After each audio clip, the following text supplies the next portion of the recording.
Jadi kita gini ya, apa yang disampaikan oleh media massa, terima kasih sekali. Kita hanya mengharapkan kepada masyarakat, fenomena-fenomena seperti ini akan muncul kembali. Ya. Dan itu kita mengharapkan, utamanya adalah memberikan pada anak-anak kita ya, terutama dari keluarga untuk selalu menyayangi keluarga. Itu yang utama. Dan mendengarkan anak-anak ini atau remaja ini ketika dia punya masalah. Semua kembali kepada keluarga untuk selalu memberikan rasa nyaman pada keluarganya, anak-anaknya. Yang utama itu. Kemudian yang kedua, kita mengharapkan stakeholder yang terkait dengan penanganan masalah pembalut wanita ini, perusahaan pembalut wanita untuk segera. Dan kita ketahui bahwa walaupun tidak ada unsur narkotika maupun psikotropika maupun zat psikoaktif, tetapi akan berulang dan berulang. Berulang dan berulang kaitan dengan adanya zat yang ada muncul tadi. Itu akan digunakan secara mulai mencoba-coba. Nah, untuk itu kita mengharapkan untuk masyarakat tidak mencoba hal-hal yang tidak sesuai dengan kelayakannya. Satu contoh, untuk minum obat ya, kalau obat ya digunakan untuk obat peruntukannya dan sesuai aturan. Itu yang pertama. Kemudian tidak digunakan obat-obatan atau yang untuk produksi ya, untuk pabrik atau untuk industri, itu digunakan untuk dikonsumsi oleh manusia, akan rusak semua, dan termasuk untuk otak juga akan rusak. Artinya akan ada tren-tren baru nanti ya? Suatu saat akan ada tren baru. Karena saya yakin mereka akan mencoba dengan yang lain supaya dia lepas dari hukum. Yang lain. Sehingga kita mengharapkan sejak awal itu sudah ada upaya untuk mencegah itu. Maka kita macam-macam kumbahan, macam-macam. Saya yakin akan muncul terus. Tapi sebetulnya supaya orang nggak kesana, itu yang diutamakan. Antara lain ya tadi membuat keluarga itu betul-betul nyaman.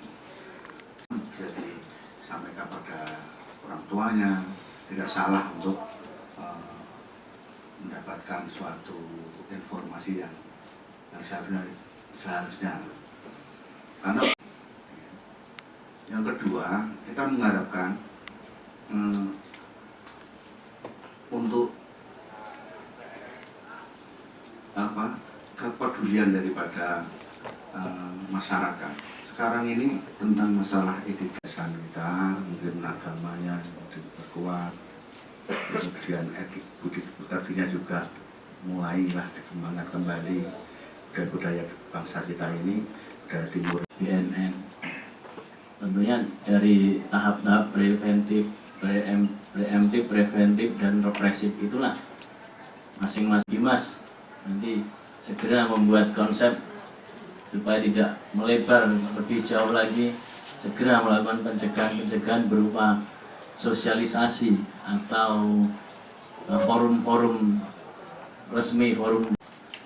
Jadi itu mungkin Pak yang perlu saya sampaikan. Tentunya dengan sinergitas yang sudah ada ini, kita bersama-sama saling memberikan masukan informasi bagaimana ke depan supaya hal ini tidak terjadi lagi. Dan yang namanya perkembangan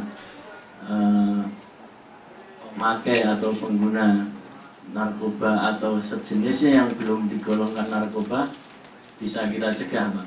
Karena ini mabuk orang, ini hal baru juga. Dulu waktu kita lakukan penggerbekan upaya paksa terhadap pil PCS, rupanya sekarang baru masuk ke undang-undang, masuk ke kategori narkotika. Nah, apakah mungkin nanti biar saja nanti kita bicara bersama satu forum untuk menekan, meminimalis hal-hal yang mungkin nanti ke depan, apalagi yang akan terjadi, ramuan atau jenis benda atau zat apa lagi yang mungkin nanti ke depan akan muncul di luar perkiraan kita. Dia apa yang ditindak juga harus jelas, karena mabuk pembalut ini sampai hari ini memang dibuktikan oleh tadi lab BNN pusat dari 5 merek 3 yang ada hanya antiseptik. Salah satunya adalah aldehida. Konsumsi memang kita bisa pusing. Mungkin bagi pengguna anak-anak jalanan pusing dan play dan liang ya Pak sama, padahal tidak sama.